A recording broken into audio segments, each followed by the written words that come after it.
Hello everyone, welcome back to level academy. My self Shruti Sharma. और आज का जो टॉपिक है वो है हीमोग्लोबिन एस्टिमेशन।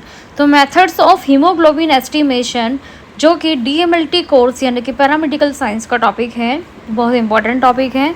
तो एचबी क्या होता है, हम सबसे पहले ये जानेंगे कि एचबी क्या होता है। तो एचबी एक प्रकार का हीमोग्लोबिन है, जो कि एक प्रकार का पिगमेंट है जो कि ह्यूमन बॉडी के अंदर प्रेजेंट होता है। अब इसको हीमोग्लोबिन को अगर हम दो तरीके से यहाँ पे तोड़ें तो हीमोग्लोबिन का मतलब होता है haem plus protein. Haem plus protein का मतलब है यहाँ पर कि हीम यहाँ पर क्या है, एक प्रकार का आयरन कंटेंट है। और अगर मैं बात करूँ ग्लोबिन की, तो ग्लोबिन यहाँ पर क्या है, एक प्रोटीन कंटेंट है। तो हीम प्लस ग्लोबिन मिलकर बनता है आयरन और हीमोग्लोबिन। तो सबसे पहले हमें हीमोग्लोबिन के बारे में जानना होगा। तो haemoglobin is a iron containing protein present in red blood cell. Okay, तो ये जो रेड ब्लड सेल्स होती हैं, इसका मतलब ये होता है कि जो ये रेड ब्लड सेल है, ये रेड ब्लड सेल के अंदर एचबी प्रेजेंट होता है। हमें पता है कि जो हीमोग्लोबिन होता है, बेसिकली हीमोग्लोबिन के अंदर कुछ भी नहीं होता है, ना कि कोई यहाँ पर न्यूक्लियस होती है। लेकिन अगर हम बात करें यहाँ पर कि फिर हीमोग्लोबिन के अंदर क्या होता है, तो देखिए हीमोग्लोबिन के अंदर प्रेजेंट होता है आरबीसी के अंदर क्या होता है, तो आरबीसी के अंदर क्या प्रेजेंट होता है, एचबी। तो एचबी क्या होता है, एक आयरन कंटेनिंग प्रोटीन है।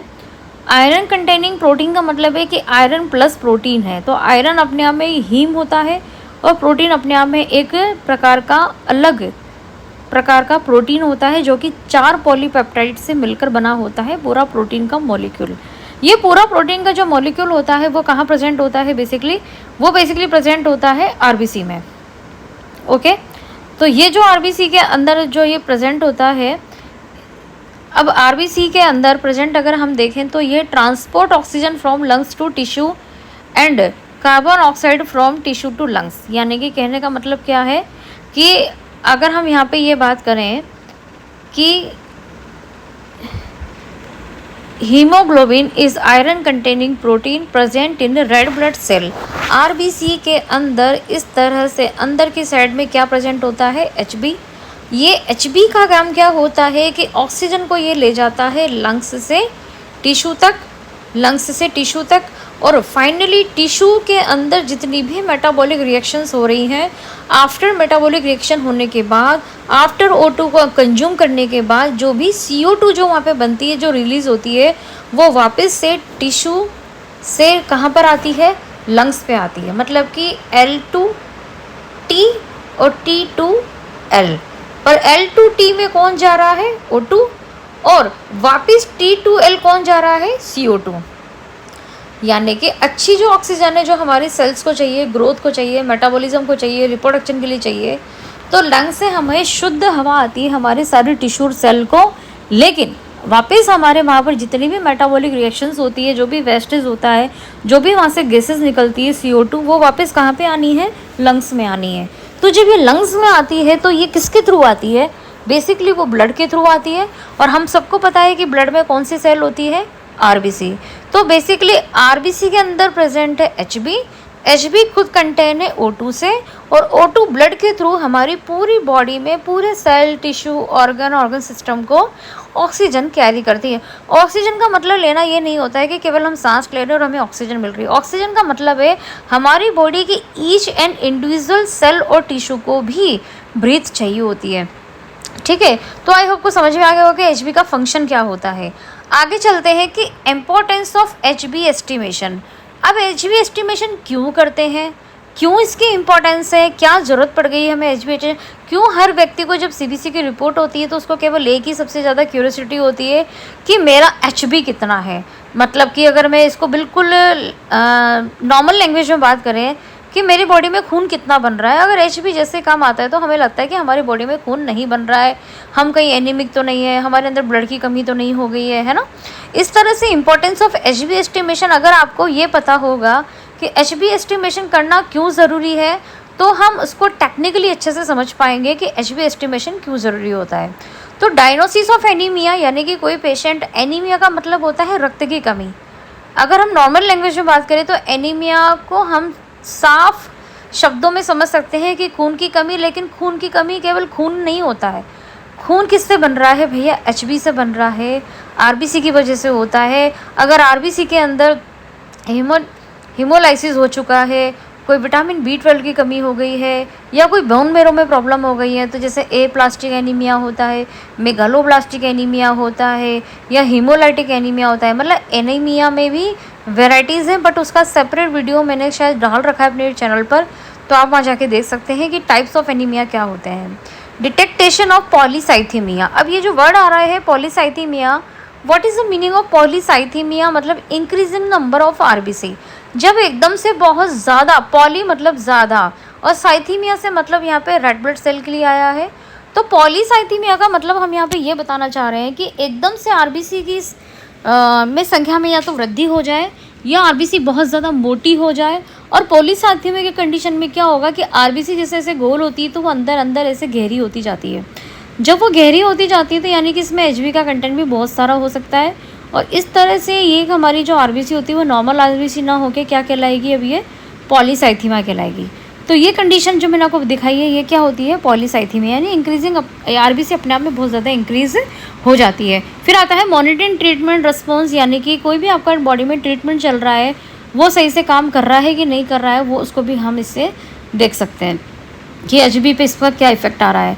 या फिर प्री ऑपरेटिव असेसमेंट, ये तो हमें सबको पता है कि जब भी किसी पेशेंट का, चाहे अपेंडिक्स का ऑपरेशन हो, डिलीवरी का ऑपरेशन हो, कोई सर्जरी हो रही है, चाहे कोई बोन हो गया, फ्रैक्चर हो गया, किसी भी चीज़ की सर्जरी होगी, तो भाई उसमें सबसे पहले ब्लड का लॉस ना हो, और अगर हो जाए तो हमें उसका इंतजाम करके रखना पड़ता है। तो उसके लिए प्री ऑपरेटिव यानी ऑपरेशन से पहले एचबी को देखा जाता है। यहाँ पे एक मैंने डाला नहीं है।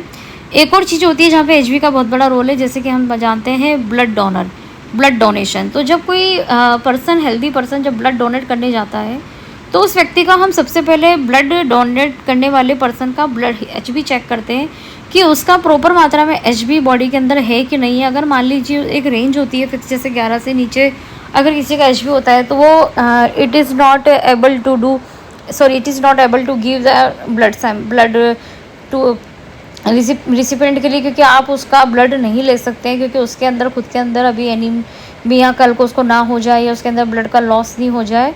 तो ब्लड डोनेशन के अंदर भी एचबी का बहुत बड़ा रोल है। आप यहाँ पे ये चीज़ ऐड कर सकते हैं, मैं यहाँ पे ऐड करना भूल गई हूँ। आगे चलते हैं कि नॉर्मल हीमोग्लोबिन की अगर हम बात करें, नॉर्मल हीमोग्लोबिन की जो वैल्यू होती है वो क्या होती है किसी के अंदर, एक नॉर्मल हीमोग्लोबिन की वैल्यू क्या होती है? तो देखिए यहाँ पर क्या क्या वैल्यू आती है। यहाँ पर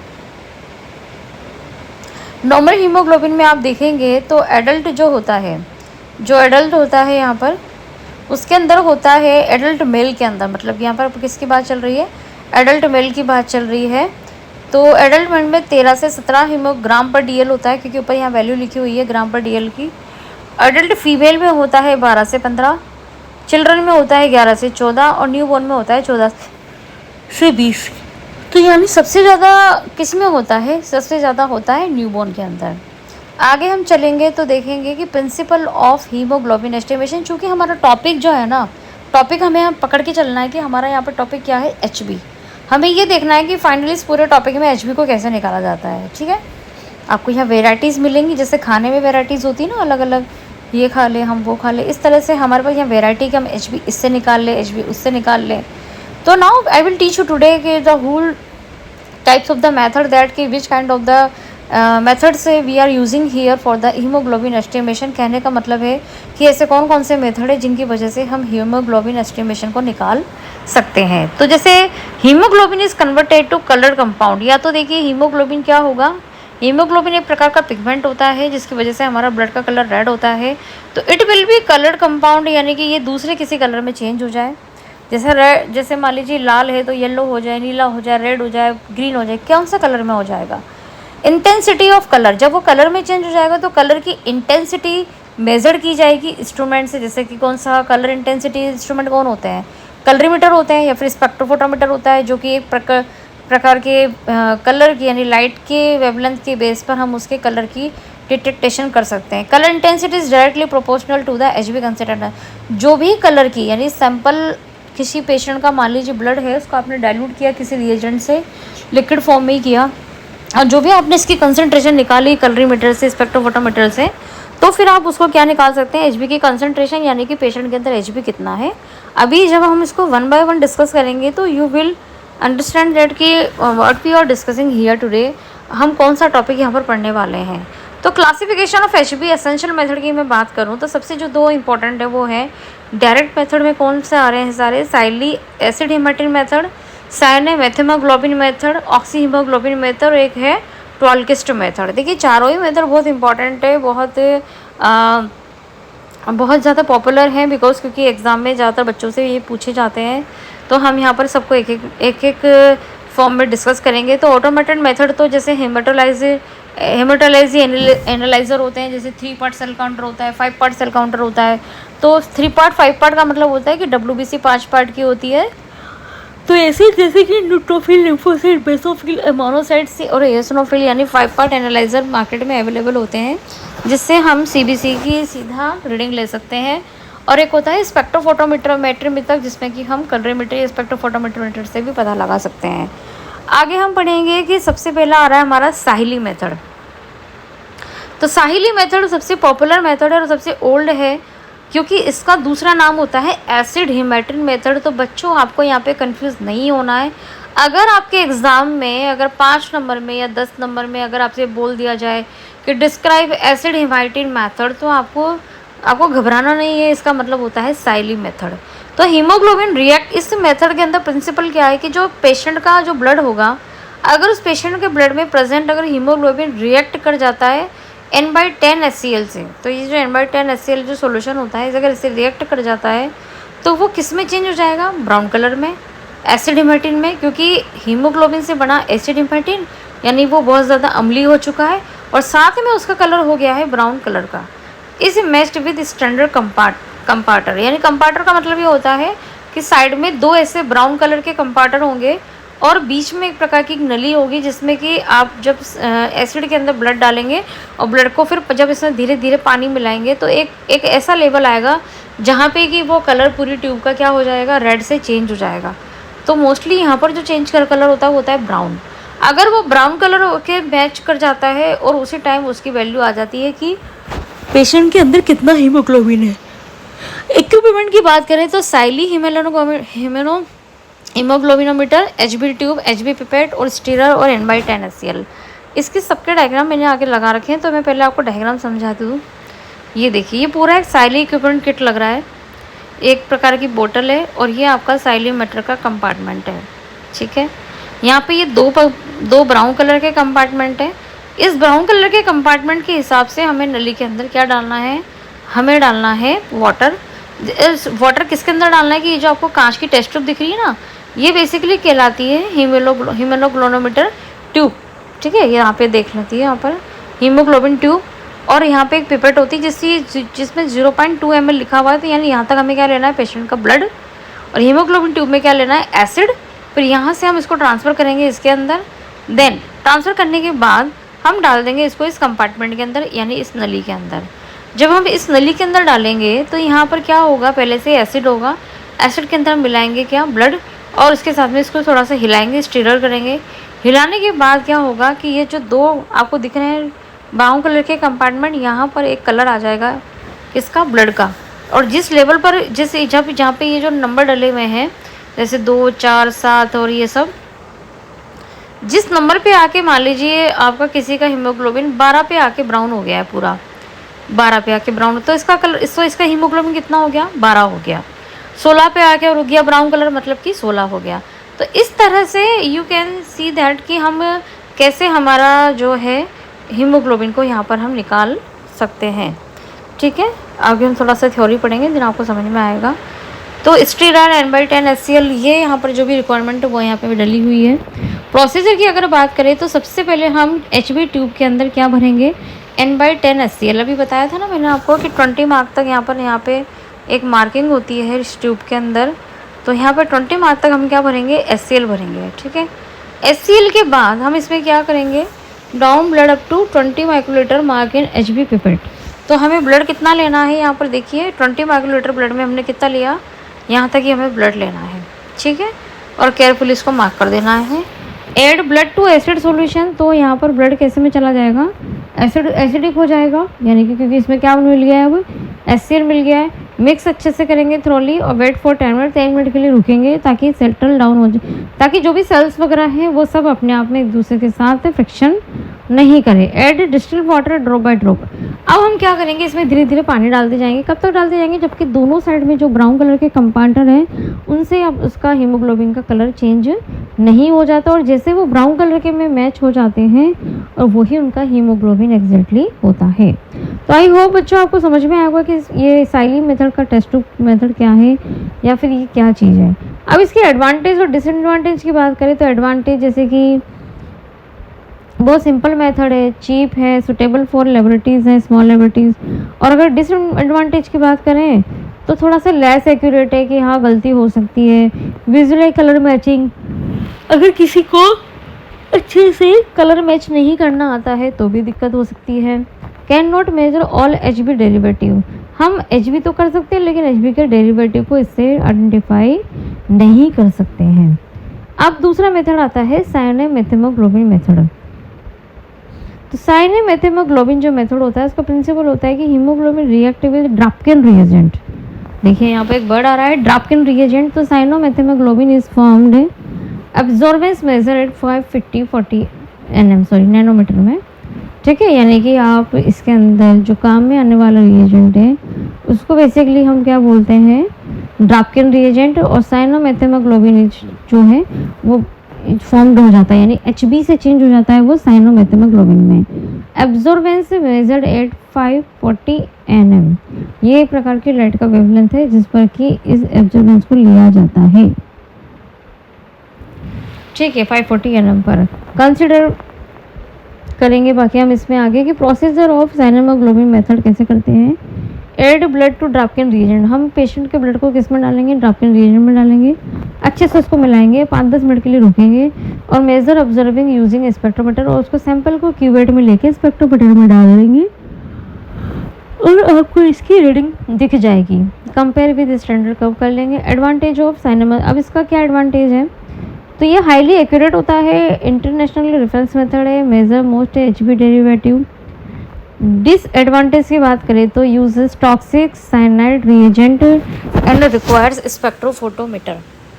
तो कहने का मतलब ये है कि जो उसका एडवांटेज है वो क्या है, वक्त तो बहुत हाईली एक्यूरेट है, एक इंटरनेशनल रेफरेंस मेथड का इसको कंसिडर किया गया है, और जितने भी HB के जो डेरिवेटिव्स होते हैं वो भी हम साइनोमेथिमोग्लोबिन, क्योंकि पूरा रिएक्शन बेस पर है ये कर सकते हैं। डिसएडवांटेज की बात करें तो इसके अंदर जो पोटेशियम फेरिसाइनाइड जो रिएजेंट होता है वो टॉक्सिक होता है, और साथ में यहाँ पर स्पेक्ट्रोफोटोमीटर के बगैर आप रीडिंग नहीं ले सकते हैं। अब आ रहा है ऑक्सी हीमोग्लोबिन मेथड। ये क्या होता है, तो यहाँ पे जो प्रिंसिपल है वो कह रहा है कि haemoglobin converted into oxy haemoglobin, colour intensity measured and spectrophotometrically. यानी कि यहाँ पर जो हीमोग्लोबिन है, जैसे पहले वो एसिड हीमेटिन में चेंज हो रहा था, देन फिर हमने फेरिसाइनोमीटर में साइनोमेथिमोग्लोबिन में चेंज हो रहा है, तो यहाँ पे क्या चेंज हो रहा है कि हीमोग्लोबिन खुद से ऑक्सी हीमोग्लोबिन के अंदर चेंज हो रहा है, यानी हीमोग्लोबिन आके यहाँ पर जुड़ रहा है। कलर इंटेंसिटी हम मेज़र कर सकते हैं, स्पेक्ट्रोमीटर से हम इसे यहाँ पर चेक कर सकते हैं, ठीक है। लिमिटेशन की बात करें कि यहाँ पर प्लाज्मा पिगमेंट्स वगैरह में ज़्यादा ये यूज़ किया जाता है। अब आता है टोल्किस्ट मेथड। तो टोल्किस्ट मेथड क्या कहता है, वो रैपिड मेथड है, फटाफट वाला मेथड है। तो blood drop placed in special filter paper, यानी कि ब्लड की हम एक बूंद रखेंगे स्पेशल फिल्टर पेपर के ऊपर।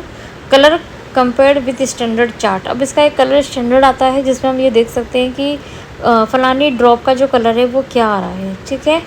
एडवांटेज है वेरी सिंपल रीड स्क्रीनिंग, यानी कि बहुत सिंपल रीडिंग है और बहुत जल्द तेज़ी से दिखता है। और डिसएडवांटेज है कि यहाँ पे ये एक्यूरेसी नहीं है, और जहाँ जिस टेस्ट में एक्यूरेसी नहीं होती है वो फिर टेस्ट का मेथड रिकमेंडेशन में नहीं आता है। चौथा है लास्ट, ऑटोमेटेड हीमोग्लोबिन एस्टिमेशन। अब ऑटोमेटेड का अभी मैंने आपको थोड़ी देर पहले समझाया था कि ऑटोमेटेड में क्या होता है कि जो कि ऐसे एनालाइज़र होते हैं जो कि एस्टिमेशन किसके थ्रू किया जाता है, उनका स्पेक्ट्रोफोटोमीटर के थ्रू किया जाता है, ठीक है। ऑटोमेटेड हीमोग्लोबिन एस्टिमेशन का मतलब यही है कि स्पेक्ट्रोफोटोमीटर प्रिंसिपल पर मशीन काम करती है और CBC की रिपोर्ट बता देती है। हाई प्रिसीजन है, मिनिमल ह्यूमन एरर है, लार्ज सैंपल प्रोसेसिंग है, ठीक है। आगे देखते हैं कि source error in HB estimation में, कि हाँ से कौन से सोर्सेस है जिसकी वजह से एचबी एस्टिमेशन के अंदर एरर आने के चांसेस ज़्यादा होते हैं। तो इसमें जैसे इम्प्रॉपर ब्लड कलेक्शन है, इनएक्यूरेट पिपेटिंग है, डर्टी इक्विपमेंट भी हो सकता है, इनकम्प्लीट मिक्सिंग भी हो सकता है, इनकरेक्ट कलर मैचिंग और एक्सपायर्ड रिएजेंट। तो बेसिकली हमें लैब में जब भी हम ये देख सकते हैं कि अगर हम एचबी का एस्टिमेशन करने जा रहे हैं तो ब्लड कलेक्शन प्रॉपर किया हुआ होना चाहिए, पिपेटिंग बिल्कुल साफ़ सुथरी होनी चाहिए, ड्राई इक्विपमेंट डर्टी इक्विपमेंट नहीं होनी चाहिए, ड्राई इक्विपमेंट होनी चाहिए, और इनकम्प्लीट मिक्सिंग यानी कि हमें ये भी देखना पड़ेगा कि जो भी हम सॉल्यूशन मिला रहे हैं तो वो मिक्सिंग अच्छे से ब्लड में हो पा रहा है कि नहीं हो पा रहा है, और इनकरेक्ट कलर मैचिंग। और अगर कलर मैचिंग में आपको दिक्कत है तो आप इसको ना करें, कलर मैचिंग अगर आपको करनी नहीं आती है। और अगर रिएजेंट आपके एक्सपायर्ड होंगे तो भी इसमें रिजल्ट सही से नहीं आएंगे। तो क्लिनिकल सिग्निफिकेंस क्या है? तो क्लिनिकल सिग्निफिकेंस का मतलब होता है, क्लिनिकल का मतलब होता है चिकित्सक, और क्लिनिकल का मतलब ये भी होता है कि ह्यूमन सैंपल, या क्लिनिकल का मतलब समझ सकते हैं कि ह्यूमन के सैंपल है। ये तो सिग्निफिकेंस देखते हैं कि लो एचबी अगर आया तो यानी कि पेशेंट को आयरन डेफिशिएंसी है, विटामिन B12 डेफिशिएंसी है और ब्लड लॉस है।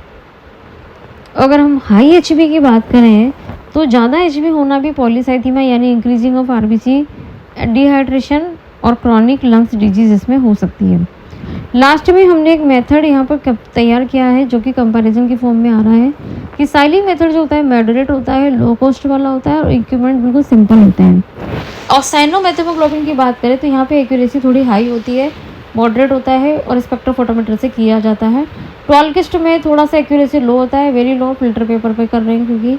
और रोटोमेटेड एनालाइजर तो वेरी वेरी हाई एनालाइजर है जहाँ पर गलती का कोई भी चांस नहीं होता है। तो अगर हम कंक्लूजन की बात करें तो haemoglobin estimation is essential haematological test है जिससे ये पता लगा सकते हैं कि किसी इंसान के अंदर कितना प्रकार का एचबी है। Cyanmethaemoglobin method is the reference method है। Sahli method remain useful in small laboratories and automated analyser provide the most accurate result.